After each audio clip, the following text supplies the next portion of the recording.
So that समझे तो सही कि आप समझे कि नहीं समझे vectors. So example number is one like this. Rain is falling vertically with a speed of 35 meter per second. Wind starts blowing after some time with a speed of 12 meter per second in the east to west direction. In which direction should a boy waiting at bus stop should hold his umbrella? कुछ समझ में आया? नहीं? कोई बात नहीं. अब जो धीरे धीरे पढ़ते हैं. फिजिक्स के अंदर ना एक बड़ी अच्छी चीज़ है. फिजिक्स हो या केमिस्ट्री हो, आपको क्वेश्चन को थोड़ा धीरे से समझना चाहिए और जो समझा रहे हैं उसको लिखते रहना चाहिए, स्केच बनाते रहना चाहिए. रफ स्केच बना लो. तो रेन इज़ फॉलिंग वर्टिकली, बारिश हो रही है. बारिश कहाँ होगी? बादलों से. वर्टिकली हो रही है मीन्स इट इज़ फॉलिंग, पानी ऐसे ही वर्टिकली गिरता है. And with a speed of 35 meter per second, हमको स्पीड दी है. और कहाँ से गिर रही है? ऊपर से. This is the origin, this is the direction and this is 35 meter per second. So I can draw इस सेंटेंस को मैं ग्राफिकली या ड्राइंग के पॉइंट ऑफ व्यू से ऐसे बना सकता हूँ. Very good. यहाँ तक क्लियर हो गया? ओके. जब बारिश गिर रही है तो होता क्या, थोड़ी देर बाद ना wind starts blowing after some time with a speed of 12 meter per second in east to west direction. East से वेस्ट डायरेक्शन में हवा चलने लगती है. सो पहले बात, हमें डायरेक्शन मालूम हो तो ये हमारा यदि डायरेक्शन इंडिकेटर है तो हवा इसमें चलने लगी ईस्ट से वेस्ट. तो आई कैन से इस डायरेक्शन में 12 मीटर पर सेकेंड ये स्पीड हवा चलने लगी. तो बारिश पहले सीधी हो रही थी, फिर थोड़ी बाद हवा चलने लगी. अब इस हवा से होगा क्या? जब पानी ऊपर से नीचे गिर रहा है, ये 35 मीटर पर सेकंड क्या है? एक सेकंड में पानी की बूंद, मान लो ये ओई है, पानी की बूंद है या उसका ड्रॉप है, water drop. It is falling due to gravity. तो एक सेकंड में कितना डिस्टेंस ट्रेवल कर रहा है? It is travelling about 35 metres. पहले तो ये सीधा गिर जा रहा था, अभी आ गई हवा. हवा क्या करेगी? एक मिनट के अंदर उसको धक्का मारेगी. तो कितना दूर ले जाएगी? 12 मीटर्स. तो इसके ऊपर धक्का मारेगी. मारेगी नहीं मारेगी? तो द क्वेश्चन ये आ रहा है, in which direction should a boy waiting at bus stop should hold his umbrella.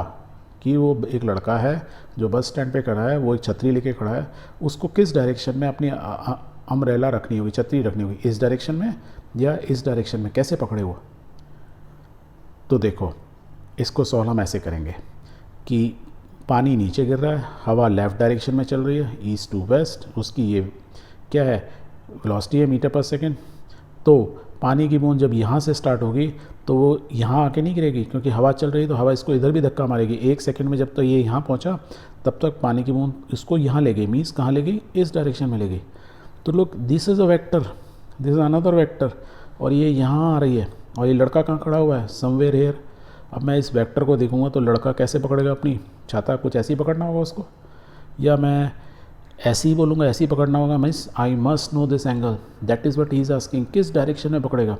तो फोटो, इन दोनों फोटो देख के तो मैं बोल सकता हूँ कि ये वाला इस डायरेक्शन में पकड़ेगा. But I must know this angle. तो मुझे थीटा निकालना है. अब this is what? A right angle triangle. Right angle triangle में थीटा निकालना है तो मीन्स टेन थीटा क्या होगा? Perpendicular upon base. तो राइट डाउन. तो I will write tan theta is equal to perpendicular upon base. Theta यहाँ से कैलकुलेट करो. Theta is equal to tan inverse 12/35. इसको डिवाइड करो एंड टेबल से देखो, you will find out theta is equal to 19 degree. That means इसकी जो हमको वैल्यू है 19 डिग्री होगी.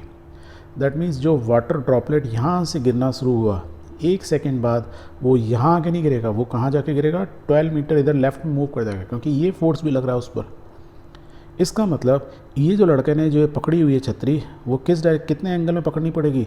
ये देखो, ये वर्टिकल है तो हमने एक वर्टिकल लाइन ड्रॉ की, और ये लड़के ने छतरी, इसकी मैं यदि एक्सेस लूँ तो छतरी की ये एक्सेस है, राइट.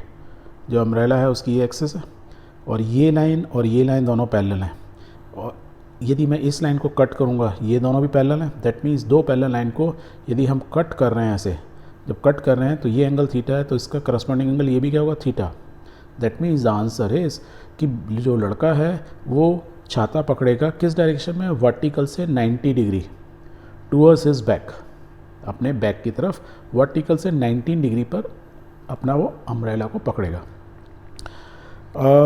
यदि देखो इस ट्रायंगल में यदि ये आर यदि आप निकालना चाहते हो resultant, you can find out very easily. Resultant क्या होगा? क्या होता है पाइथागोरस थ्योरम में? परपेंडिकुलर अपन हाइपोटेन्यूज का square of this plus square of this. इस केस में क्या है? दोनों वेलोसिटी हैं अलग अलग, एक रेन की वेलोसिटी, एक विंड वेलोसिटी है. जस्ट पुट इट, तो you will finally get the answer कि जो रिजल्टेंट आ रहा है वो 37 मीटर पर सेकेंड में।